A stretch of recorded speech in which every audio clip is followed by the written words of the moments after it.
What is up, everyone? Welcome back to another episode of Check the Kick. I'm the host, Devin. Sherdog.com is the website. Coming off of a pretty decent weekend of fights. Probably the most important fight of the weekend was Artur Beterbiev defeating Dmitry Bivol. Some people thought Bivol won the fight. I'm not going to actually break it down, but I kind of don't. I'm not mad at people thinking Bivol won the fight, but I do think Beterbiev was the rightful winner. 39 years old, still undefeated. 21-0 now, I believe, with 20 knockouts and then one decision win against Bivol. Shit, I mean, you look what Bivol did to Canelo. Look how good Dmitry Bivol is. Artur Beterbiev is incredible. Both of them are incredible fighters. We had Tatsuro Taira taking his first loss as well, kind of like Dmitry Bivol. Taking his first loss this weekend when he was faced against the pretty big underdog in Brandon Royval. Going to talk about that, kind of talk about PFL versus UFC a little bit, and then we'll break down both of those cards, a couple hand-picked fights. Out with the old first segment of the show, we have Brandon Royval defeating Tatsuro Taira via a weird split decision that, I mean, I think it was Saul Diamato. He had a bad night Saturday night. I mean, everything splitty city. There's a stat out there. If you listen to the post-fight show, I'm only going to break down one fight from the weekend because I broke down all the fights with Ben Duffy doing the Sherdog post-fight show. So if you want to know everything I have to say about this past UFC card, go back to that show. It's all there. I am going to talk about Brandon Royval's win over Tatsuro Taira because I thought it was impressive fight from both guys. So it wasn't like a veteran performance from Brandon Royval either. A veteran performance doesn't have this many low fight IQ type blunders, but good for him. Fought his ass off. This was totally a Brandon Royval fight. This is how this guy fights. This is just his thing. Still ranked number 1 in the world. He was ranked number 1 in the world. Tatsuro Taira was ranked number 5. I don't know if he should have been ranked number 5 after finishing Alex Perez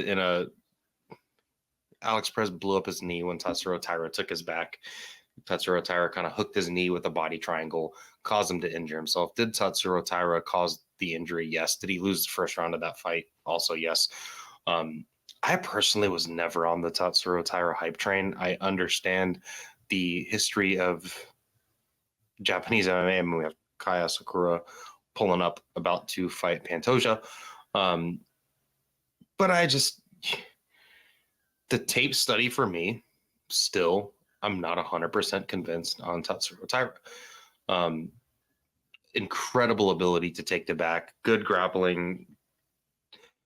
Not much of a sub game in this fight, even though he did take the back and he did threaten the rear naked choke several times. And maybe a lesser fighter than Brandon Royval, who was literally ranked number 1 in the world, would have maybe, succumbed to those rear naked choke attempts. But just, he did land some clean shots on Royval, but Royval is a defensively porous fighter. He is just, his striking is all volume, all offense. But Tatsuro Taira seemed lost on the feet, especially in that third round where he was just backpedaling, getting rained on. He got hit with the knee. Also, too, Tatsuro Taira's cage wrestling was okay. He really took advantage of back take situations more than anything, kind of, really similar game plan to Pantoja. He just couldn't take the damage or strike with Royval really whatsoever in this fight. Third round, he almost got finished. I thought Brandon Royval shooting for those takedowns and then trying to chase an armbar. Like, dude, what are you doing? You won round 1. You lost round 2 because you got out grappled. And then you're on your way to either finishing or getting a 10-8 round. And then you kind of give up position. You literally almost finish this dude on the feet, give up position, and then he takes the back with like 10 seconds left. So, Tatsuro Taira, and credit to him, churned a almost finish or a 10-8 round into, a 10-9 round. Could have probably, you can't score that third round a 10-8, but then, Tatsuro Taira came back and won the fourth round. Not a lot of damage, but still with the control. And then Brandon Royval just came out in the 5th round and was like, I'm not getting taken down and I'm going to go piece this dude up. And that's what he did. Royval's jab worked well. His straight left hand worked really well. His knees worked well. I think against the cage, there was a couple times where he was I forget what round it was in. Maybe it was in the 1st round, or maybe it was the 5th round, actually. I've only watched the fight twice. The night that it happened, and then I kind of skimmed through it again earlier today, where he was landing kind of Travis Brown downward elbows behind the ear and kind of hammer fist behind the ear when Taira was shooting. And I think it did a lot more damage than anyone realized. Like, there was a moment where I kind of saw Taira just maybe go limp and kind of his muscles go slack for a moment, and then he kind of seemed right back with it. So maybe I was just overreading into it. Taira can. Here's Tatsuro Taira's problem. He is on his way to becoming Aljamain Sterling of this division, but without ever winning a belt.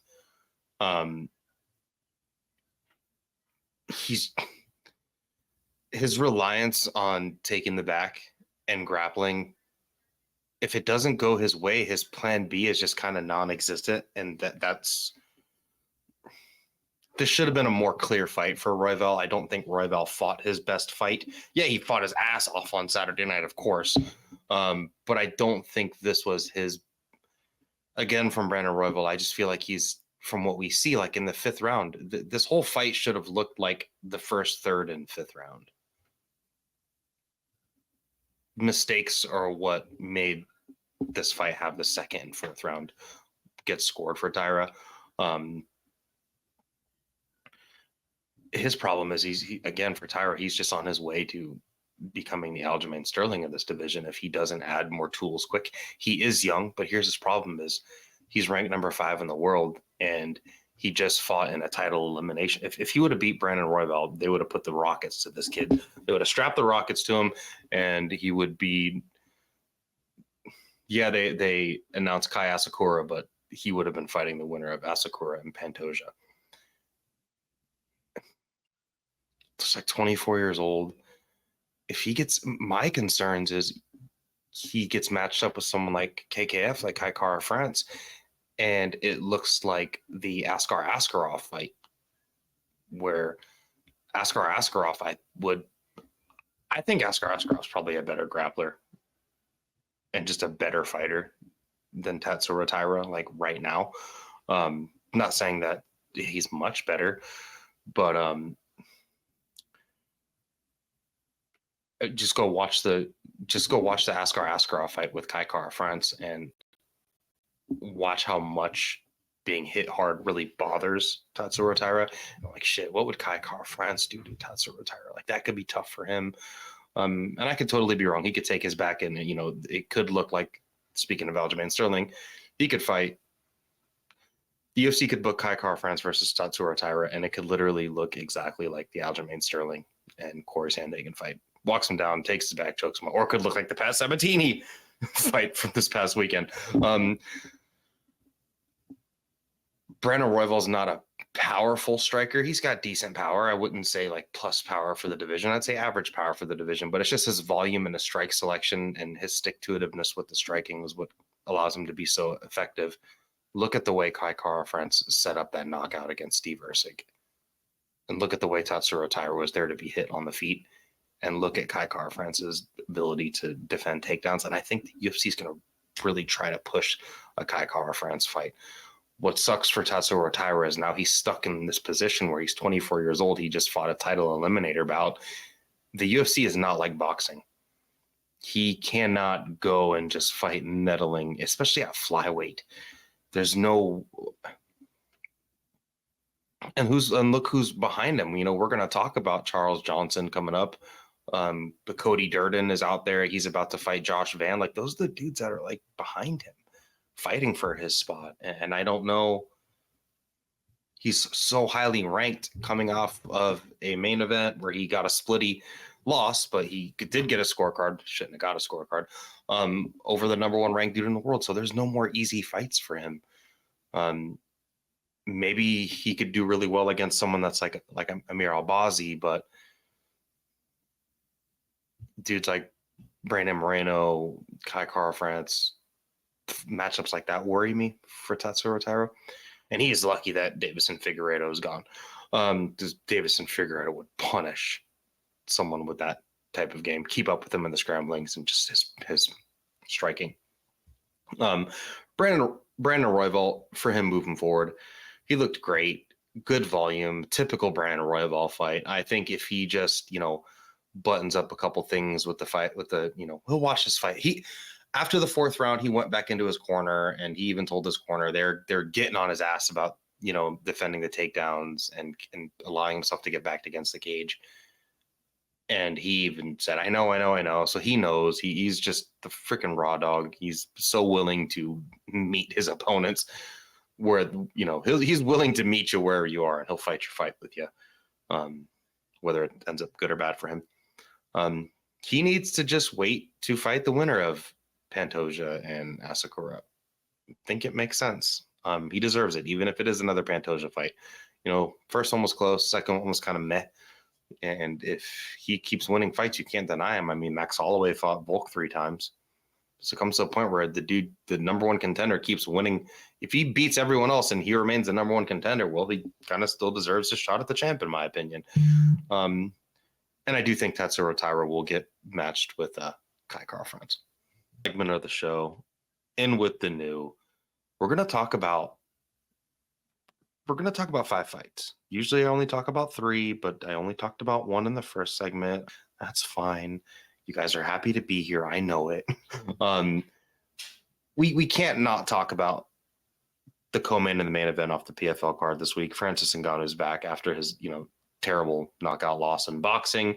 And then there's 3 fights from this UFC card that deserve our time. So let's just hop right into it. We have Chris Cyborg coming back, facing Larissa Pacheco. Odds on that fight are, and I have too many tabs open in my phone, of course. Pacheco is a slight favorite, 130, minus 135, minus 150 in a couple places. Cyborg's coming back at plus 115, plus 125 in some places. This is a cool fight. Honestly, like this, it's going to be a women's 145. Like, this totally makes sense. It makes all the sense in the world. Larissa Pacheco is coming off, she hasn't fought like in a year, which is weird because everybody remembers when she beat Kayla Harrison, but that was back in 2022.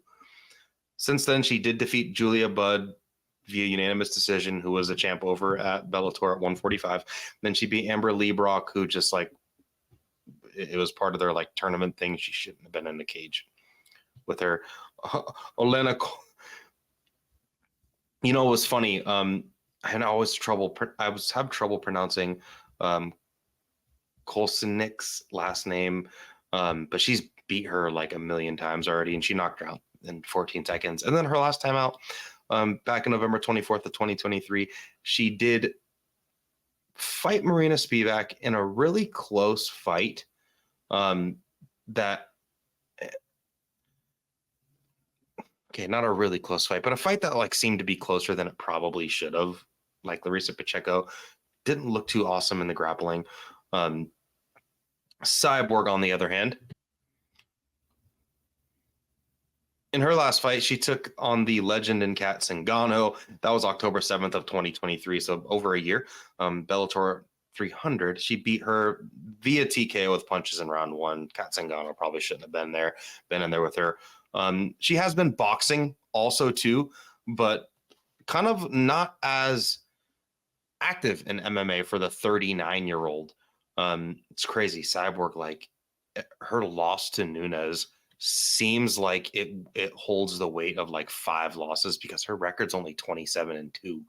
Like, her only 2 losses were her very first pro MMA bout, where she lost via knee bar in 2005, 19 and a half fucking years ago.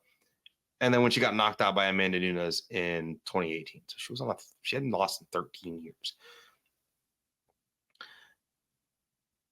And since that Amanda Nunes fight, she beat Felicia Spencer, knocked out and finished Julia Budd, beat Arlene Blencoe, finished her as well, finished Leslie Smith, finished Sinead Kavanaugh. Decision against Arlene Blencoe again. Arlene Blencoe is really tough in their rematch. And then finished Kat Zingano.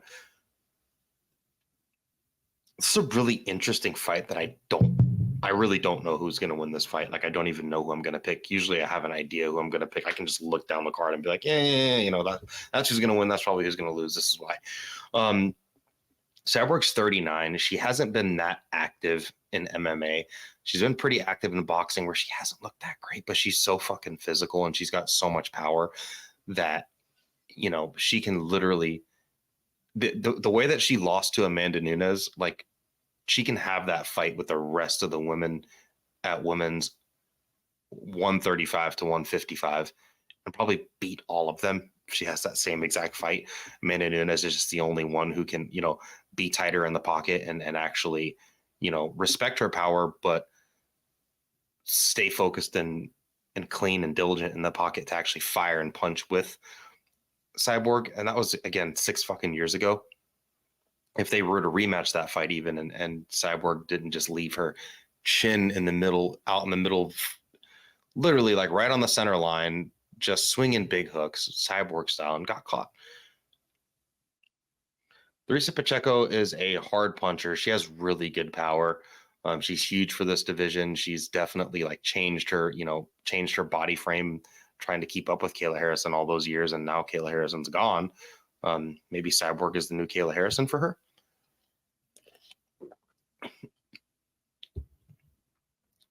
Cyborg is not a bad grappler, and neither is Larissa Pacheco. She definitely hung with Kayla Harrison last time out and was basically able to kind of outdog her and do good work on the feet.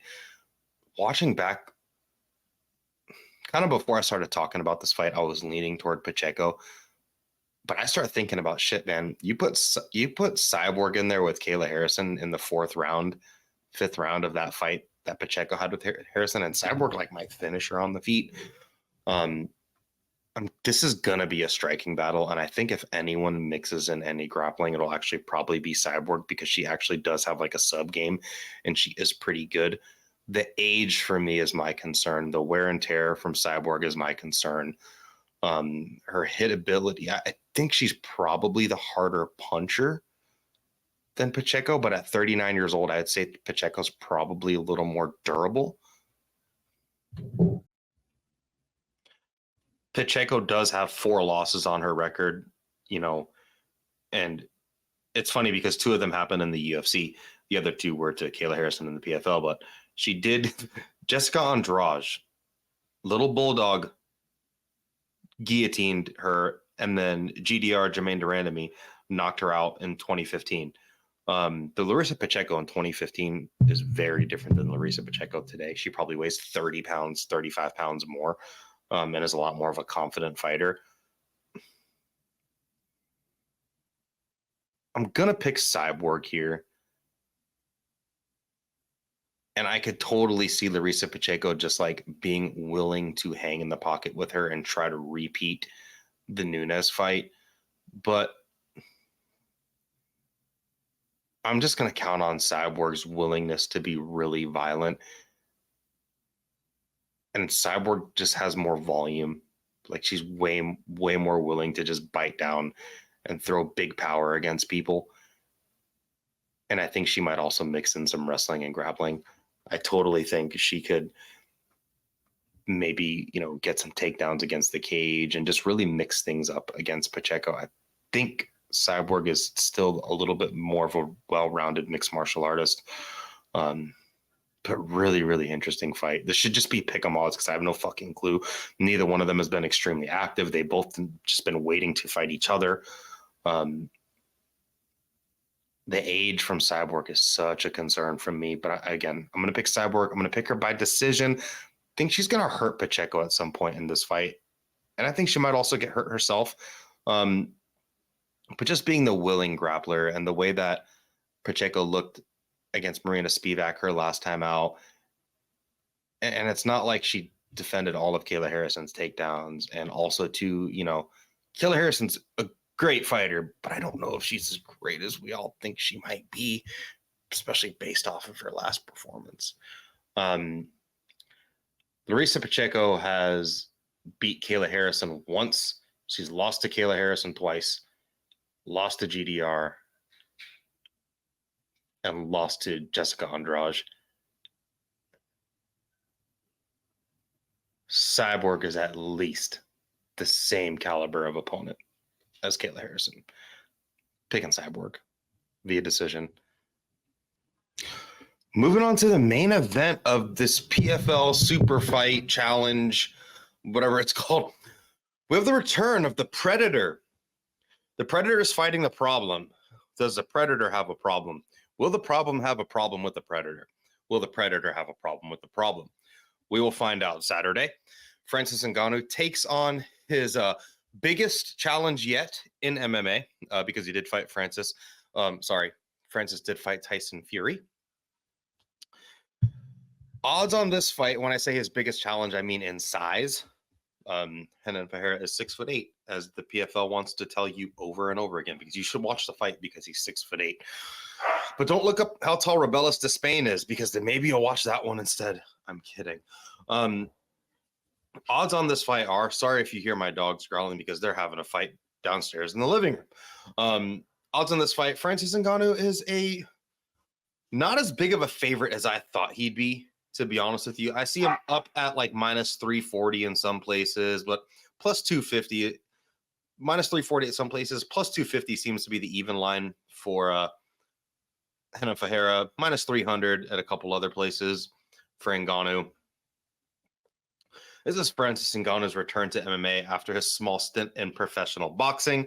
Honestly, like, for a dude that's got 2 professional boxing matches and one of them being a splitty loss, where a lot of people thought he beat Tyson Fury and dropped Fury, and then Anthony Joshua, I mean, shout out to him, because he left the UFC for more money and went and got that shit. Signed this crazy PFL Africa deal where, shout out to Francis, because it still seems like an absolutely terribly stupid deal for the PFL, only because nothing has happened with PFL Africa. They're doing PFL Europe, all that stuff. Like, hey, PFL, the UFC has a South African champion, and they're talking about doing a show in Africa. Like, if you want to one-up the PFL, like, now's a really good time to get your African ambassador, or to utilize your African ambassador and like get something going there. Get Francis in Africa, get some, whatever the PFL Challenger Series, get some of those going down in Africa somewhere. It doesn't have to be in South Africa. It can be in Cameroon. It can be anywhere. It can be in Nigeria. There's tons of African MMA talent there. Usman owns a promotion in Africa, and I watched one of the events, and it was some of these guys are pretty freaking good. And I just think the deal that they signed, I think they did whatever they could to get Francis Ngannou to sign with them, because Francis Ngannou's manager and management was willing to strong arm anybody and do it with an iron fist, and that's what your manager is supposed to do. So good for him. Good for Francis Ngannou to sign this deal with the PFL, because he's only going to fight one time under the PFL banner, and it's going to be Saturday. He's taking on Renan Ferreira, a guy who is, I'm going to say he's streaking, but like, even if these wins were in the UFC, like, he's got a freaking no contest over Klidson Abreu. He lost via knockout to Ante Delia during the playoffs. That was back in 2022. He's got another no contest and overturned win over Rizvan Kuniev. And then since then, he knocked out Mateus Scheffel. After that, he knocked out Maurice Green. Maurice Green, ex-UFC, cut from the UFC. And then he knocked out Denis Goltsov. Denis Goltsov win is probably his best win. And he's fought good opponents. Like, he fought Fabricio Verdum, but that was also overturned to a no contest.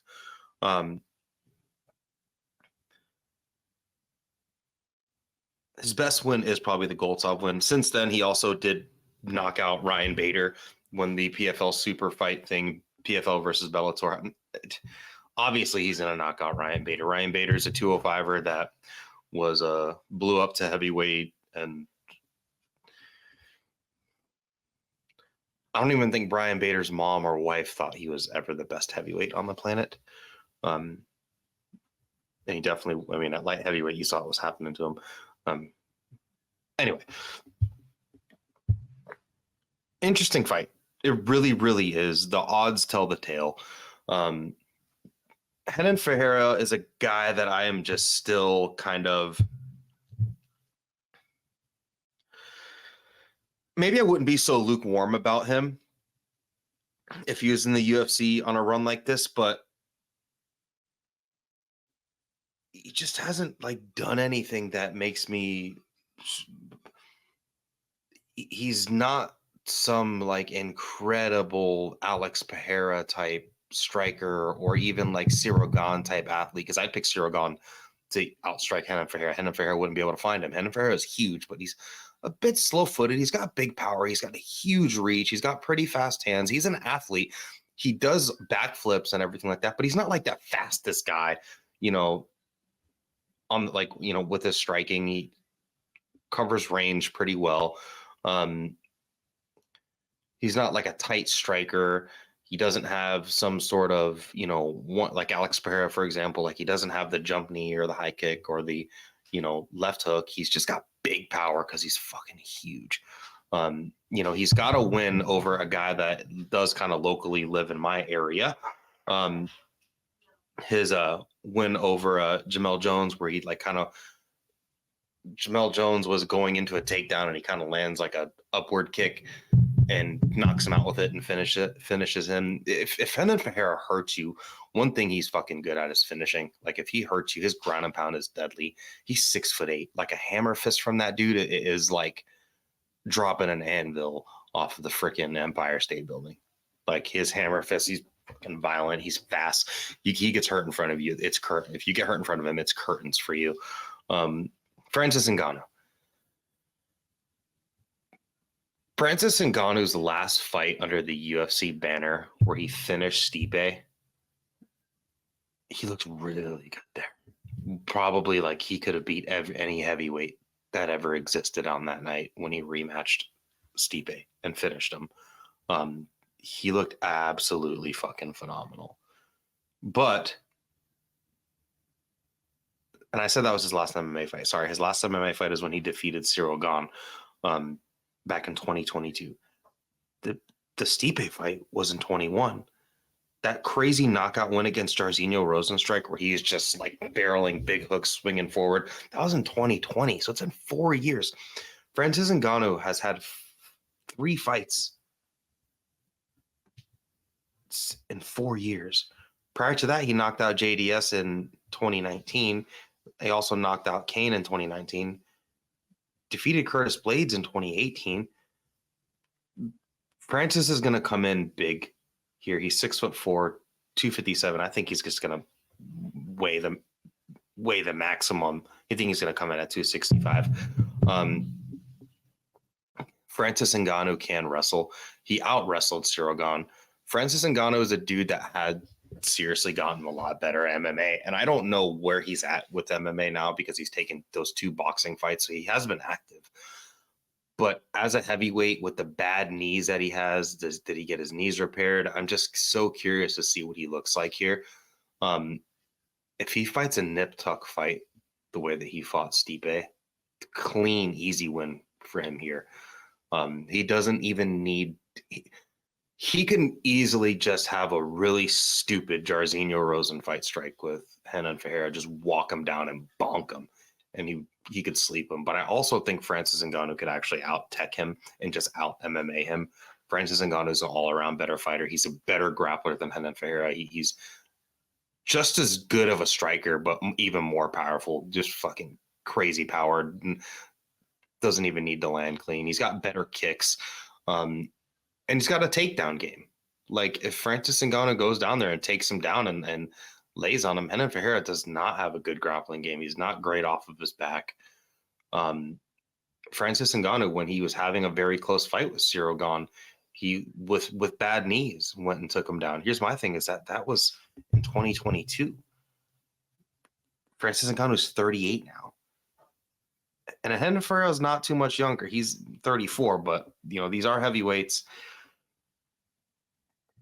I'm on Francis here big time. If he can, be 75% of what he was when he fought Stipe, he wins this fight. I hope his knees are better. That's what my concerning thing for him is being 38 years old, as giant and as huge as Francis is with bad knees. Like, what's his wrestling and his MMA training look like?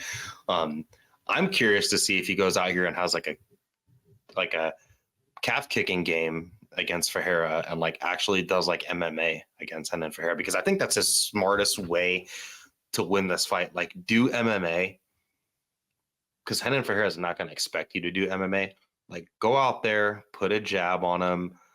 When he tries to close the distance, just put a jab in his face. Francis Ngannou's jab is probably getting hit with a fence post. Kick him in the calf a couple times, maybe threaten a takedown, and then fucking blast him. Then just uncork an uppercut.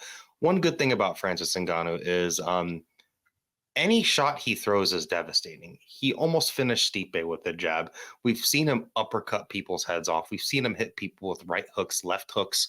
We've seen him look how he finished Cain Velasquez, with this much of a punch.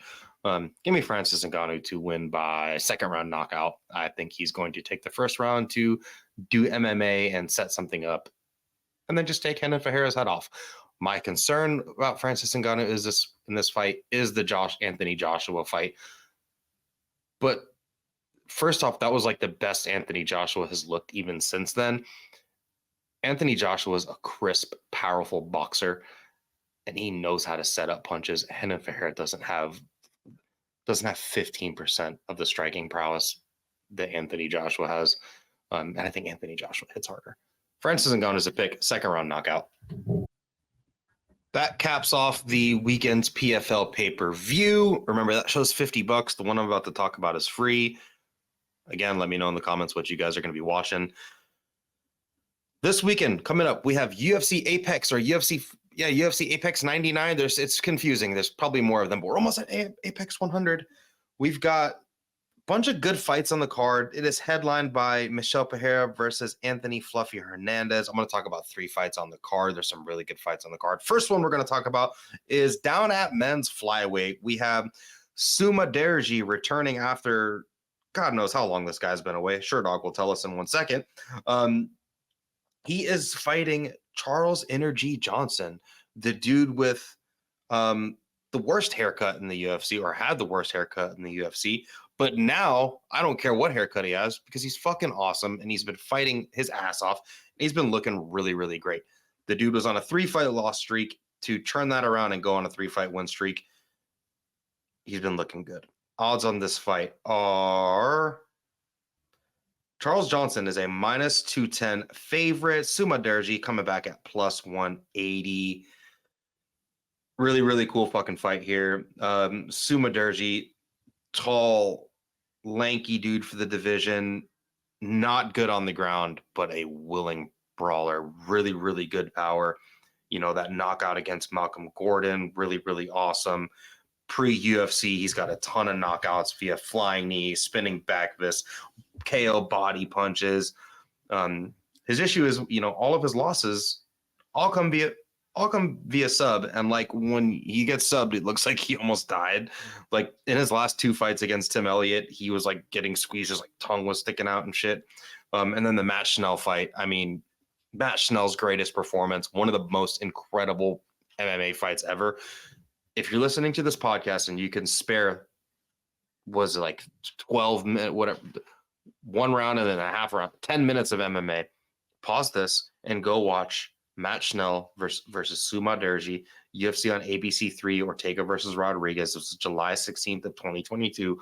Pause this, go watch that fight. Fucking awesome. Oh, wait a minute. Now that you're back after you watch that fight, you're welcome. If you haven't seen it, listening to this podcast, you watch that fight. But if you haven't, go back and fucking watch that fight. Incredible fight.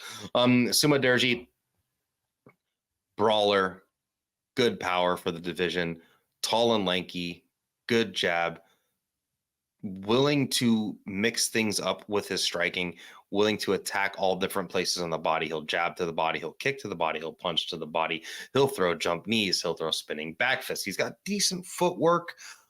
Charles Johnson is a guy that got into the UFC because he took a short notice fight against Muhammad Mokaev where he lost. And then that was like Muhammad Mokaev when people thought he was going to be the shit. And then he beat Zaga Zumagulov in a fight where Zumagulov probably should have won. Who knows? That's all of Zumagulov's fights. And then he knocked out Jimmy Flick. After that, he lost a splitty to Ode Osborne, lost against Cody Durden. That's not a bad loss. And then lost against Rafael Estevam, who's himself not a terrible loss to have, but he hasn't fought since then. Visa issues, who knows? Since then, he went out there and beat Azat Maxim, who was highly, highly touted and undefeated until Charles Johnson faced him. And then he beat Jake Haley, who's pretty good and now fighting up a division. He looked great in that fight. And then last time out, he had a close fight with Josh Van and knocked him the F out. And Josh Van is a dude that's known for like pouring it on, being a good puncher, punching to the body. But man, that finishing combination from Josh Van was just absolutely incredible. Also, on UFC 310, Josh Van is fighting Cody Durden. Incredible. Like, that's the MMA fights I fucking live for. That's check the kick shit right there.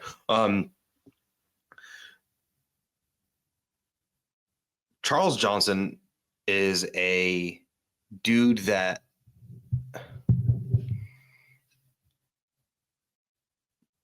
incredibly at his age, at 33 years old, at flyweight, he's never been scared to learn more. Like, he's definitely a student of the game. He's never given up on himself in a fight. Win, lose, or draw, he's going out on a shield, even against Muhammad Mokaev, like in a fight where he could have easily let himself get subbed by something weird. He tried his best in that Muhammad Mokaev fight, and that told me a lot about him. He's clearly overachieving right now, in my opinion. But if you ask him, he's underachieved. He probably believes he could do way more, and he probably beats himself up for those 3 losses in a row. And it's a good thing the UFC didn't cut him, because look what he just did, Josh Van.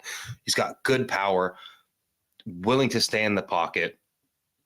He kind of rolls at punches, but he's also pretty unorthodox with his boxing and his striking. Good kicks, decent takedown game. Definitely a better grappler than Mudaerji in this fight, and maybe not as powerful as Mudaerji. I think Mudaerji is going to have a lot more success in the striking in this fight, and that's just because that's who Charles Johnson is too. Like, he's just willing to have whatever fight his opponents want to have sometimes, which is really cool about him. I'm gonna pick Charles Johnson because he just does more MMA, and that might be the way this whole card gets picked.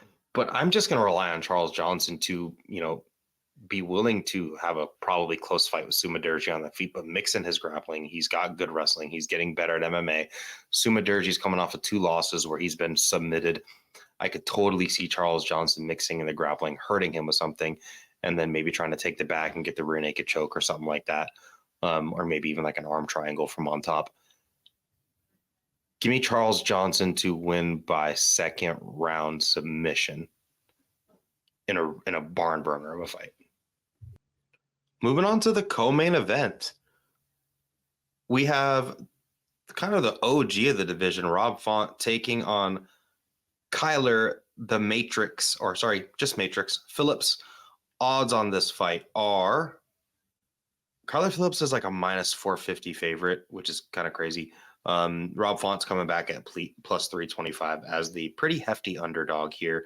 Rob Font's coming off of 2 losses in a row. He lost to Corey Sandhagen, where Corey Sandhagen like broke his arm or like broke his hand or wrist or some shit and just out grappled him. And then Davison Figueiredo kind of out punched and out grappled Rob Font. Prior to that, he did knock out Adrian Yanez and kind of really derailed the hype train in Adrian Yanez. It's his 2 fights before that, he fought Jose Aldo and lost, and then lost the Jose Aldo fight and the Marlon Vera fight. He took a shit ton of damage in. But prior to that, he was on a 4-fight win streak. You know, he beat Sergio Pettis, good win. Beat Ricky Simon, good win. Beat Marlon Moraes, good win in 2020.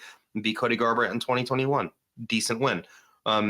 You know, he's had this career of trading wins and losses. Rob Font's a guy, New England cartel guy, known for his boxing. He's got decent power. He's never been like flush KO knocked out, which is incredible because he's not really known for having the greatest chin, but maybe he does. You know, even against like John Lineker, you know, he lost to John Lineker, but didn't get knocked out by John Lineker. Yeah, he got finished by Pedro Munoz, but Pedro Munoz is a high-level grappler, and that was in 2017 where he got guillotined. But like even Rafael Assunção, unanimous decision. Jose Aldo, unanimous decision. Marlon Vera, Sandhagen, Figgy. Like none of these guys are knocking him out. They're able to land tons of fucking damage on him, just with more power and more hand speed. But they're not knocking him dead. Kyler Phillips, he had a really weird fight with Raulian Paiva in 2021 where like he beat the fucking shit out of him and then just gassed, like 10-8'd him, then just gassed and lost the last two rounds. Destroyed Marcelo Rojo, sent him out of the UFC, beat Hani Barcelos in 23. That was a good win. And then his last time out, he beat Pedro Munoz. He does have wins over Cameron Else, Song Yadong, which is his like best win in my opinion. But you know, pre-UFC, he has lost to dudes like Victor Henry. Victor Henry is a pretty good fighter, though.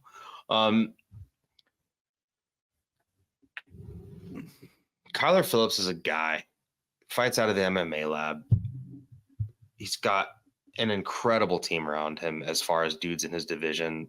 Like he's got Marcus McGee, Mario Bautista, Sean O'Malley, himself. All these dudes are at this division and plenty of other bodies in there. He's got really dynamic striking. He can really grapple too. He's got good hand speed, varies up his offense with the striking. My biggest concern is his athletic type game. Like he's really good mixed martial artist. He's like a coral belt. I forget what practice he's a coral belt in, but it's not. Maybe it is a BJJ. No, he's not a BJJ coral belt. Whatever. He's a coral belt in some mixed martial art, Sorry. So he's just like a lifetime martial artist. But Kyler Phillips' game also really relies on a lot of his athleticism and his speed. And if he has the Raulian Paiva fight again, he's going to get knocked out. If Rob Font was in there and not Raulian Paiva, he would have got knocked out. Because Rob Font's so tough and he does hit hard. He's got a really, really good jab. He's going to stick that jab on Kyler Phillips. My problem with Rob Font is when people start throwing more than 2 punch combinations with him, he'll pillar, he'll take the back foot, and someone like Kyler Phillips can throw a couple shots, get you to lift your guard up, and then slip an uppercut in there, or like throwing a jump knee, and then, you know, Kyler Phillips could be the first dude to really knock out Rob Font. Rob Font wears damage, but I mean, look at his fight with Marlon, with Cheeto. Like it looked like it looked like Rob Font wearing a Halloween mask. Like his face was all lumped up and fucked up, and he just got hurt and dropped so many times in that fight. He never gave up on himself. And same with the Jose Aldo fight. Like he just took so much damage from an athlete like Jose Aldo. And I think Kyler Phillips can do the same thing. Kyler Phillips should not be as big of a favorite. He should be like a minus 180. He hasn't really, I mean, he's fought Pedro Munoz, but he hasn't fought Rob Font yet. He hasn't fought nearly the dudes that Rob Font has fought. Rob Font, just his age, the damage, the time. Kyler Phillips is surging. I think he comes from a better camp right now too. Better room around him. You know, Rob Font and Calvin Kattar can only beat the shit out of each other for so long. Give me Kyler Phillips to win a 3-round decision where he blows the doors off of Rob Font for 1 round, has a closer round that he still wins, and then probably like loses the 3rd round if he doesn't do, I don't want to use the term irreversible, but in the fight, if he doesn't hurt Rob Font real bad, in like round 1 or the first part of round 2, this could get a lot closer than he thinks and we think it may be, or the odds makers might think it's going to be. But give me Kyler Phillips to win 2 or 3 rounds, and one of them where he really, really hurts Rob Font. Moving on to the main event of UFC Apex 99, Fight Night 99, UFC something 99, UFC Fight Night 245, UFC Apex 99. We've got Michel Pereira taking on Anthony Fluffy Hernandez. Odds on this fight are, this is a good fucking fight, by the way. Odds on this fight, Fluffy Hernandez is a slight favorite, minus 135. Michel Pereira is a plus 115 dog. I'm recording this on Monday, October 15th in the evening. These odds will change, no doubt. It's a really incredible fight. Odds are going to change. This should just be another like dead ass pick 'em fight, in my opinion. Fluffy Hernandez, 30-year-old, fighting out of California. He's only 6 feet tall. And it's crazy that Michel Pereira is the one that's moved up from fucking welterweight. He's 6'1". But when you see these dudes stand next to each other come Friday after the weigh-ins, like Michel Pereira could easily be a light heavyweight. He is fucking huge. He was the biggest welterweight, and he's probably one of the biggest middleweights. He's gigantic, absolute freak athlete. Once he started taking his MMA career seriously and he stopped doing the circus shit, like he went from an incredible athlete jumping off the cage, doing like fight circus shit to people and still knocking them out, to like really trying to be like a serious martial artist and like stop fucking around and taking his career seriously. It's been less fun, but he's on a, the Tristan Connolly loss was fucking embarrassing. Like one of the worst losses in the UFC period for anybody, the way it went down. And then the illegal knee to Diego Sanchez. Like this dude dropped 2 fights in a row to Tristan Connolly and Diego Sanchez in 2019 and 2020. Since then, he's went on a 1, 2, 3, 4, 5, 6, 7, 8 fight win streak. Chaos Williams is a win on there. That was a good win. Nico Price in 21. Andre Fiallo, not a great win. Santiago Ponzinibbio, he beat in 2022 via splitty. Here's the thing. This is where it makes the difference. When he moved up to fucking middleweight, he has been lighting people on fire. His speed, his athleticism, his power. I mean, the way he crushed Andre Petrosky in the first round of his fight. Since he's been a middleweight, he's got 3 finishes. All of them are just pure violence. And the 3 fights, 3 finishes in roughly 3 minutes. Sorry, 3 minutes and 1 second of actual in-fight cage time. The win against Ihor Potieria, it's Ihor Potieria, but the win against Michel Oleksiejczuk, that body shot he hurt him with, and then that tech sub just subbing him to death. Fluffy Hernandez, he's coming off of a freaking incredible run himself. He did lose against Marcus Perez via Anaconda choke. That's when Marcus Perez come out of the LFA as the champion. That was in 2019. That was 5 years ago. He Anaconda choked Iron Turtle right after that. He did lose to Kevin Holland in 2020, and that's when Kevin Holland was like streaking. That was the beginning of Kevin Holland's COVID streak, and I think if they run that back right now, he smashes them. Prior to that, he had the incredible fight where he stuck it out against Rodolfo Vieira and submitted the absolute BJJ ace. He was a huge underdog in that fight. Defeated Josh Fremd. He tech subbed Marc-Andre Barriault, absolutely flattened Edmund Shabazian. And then his last time out on February 17th, he RNC'd Roman Kopylov, who's, the best win at middleweight out of both of these guys. Fluffy is a dude that his game could absolutely fucking fall to pieces against Michel Pereira, because Michel Pereira's game is set up to defeat at middleweight, is set up to defeat Fluffy Hernandez. He's set up to, Michel Pereira's game at middleweight is to just be an absolutely explosive athletic phenom and just fucking crush somebody with like a jump knee when they don't expect it, and then just hammer them out. And totally Fluffy Hernandez could get hit with a jump knee in this fight and just get deaded. Anthony Hernandez is the type of fighter that gets absolutely deaded by the middleweight version of Michel Pereira, if it goes Michel Pereira's way. If it doesn't go Michel Pereira's way and Anthony Fluffy Hernandez gets to have a rough and tumble, pick you up, slam you on your head type of fight that he had with Marc-Andre Barrios, I don't know what it looks like when round 2 and round 3 starts. He's got incredible chain wrestling, good takedowns, good submissions. And it's not the fact that he is a good wrestler, because he's not the best wrestler in this division. Bo Nickel is. But he's like, but when it comes to stick-to-itiveness, tenacity, and dog on a bone, like, he is a mofo. Like, he is a dude that, I mean, the only way to deter Fluffy Hernandez is to separate him from his fucking consciousness. If you don't, he is a dog on a bone, chain wrestling, single legs, double legs against the cage. Out in the middle of the cage, he's going to grab a single leg and sway you back and forth, make you get unbalanced, take you down, get the Dagestani handcuff, pound you out, scramble with you, force you to get up, allow you to get up, force you back down again, over and over and over again. It's like a war of attrition. It is literally like a Chinese water torture version of grappling. It's consistent. It's over and over again. And you are being bled out. The faster you get tired, the more you get tired, the worse it gets for you.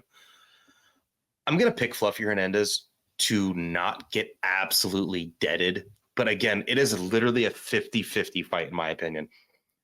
If this fight happens 10 times, 5 out of the 10 times, Michel Pereira literally just hits Fluffy Hernandez with the jump knee and knocks him dead the same way. Like, it'll look like Yoel Romero versus Chris Weidman, but like right away. It wouldn't happen in the 3rd round. But also the other 5 times, I think Fluffy just takes him down, puts him through the wrestling and grappling grind. And we know Michel Pereira, he's a good wrestler himself. He's got good boxing, good striking. He's huge. But I don't know if he can keep up with someone with this tenacious pace. Just the dog. His fight style, when they introduce people, like, he's a kung fu fighter, it should be dog on a bone fighter. Give me Fluffy to win I think he's going to win by 4th round submission here. I think he's going to lose the 1st round. He's going to get hurt. If Fluffy wins this fight, he has to go through hell to get there. He's going to get hurt at least once. But I think if this fight has a 3rd round start, Michel Pereira is in the corner dying, and Fluffy is, just getting warmed up. Give me Fluffy to win via 4th round sub. I think he's going to lose the 1st round, win the 2nd round, win the 3rd round, and then finish in the 4th. Fluffy via dope grappling. It's a really good fight, and anything could happen. It's literally a coin toss. Thank you guys so much for tuning in. That is the show. Probably be back next week to talk some more fights with you guys. Really appreciate all of you guys for tuning in. Like, subscribe, do all that cool stuff. And until then, enjoy the fights.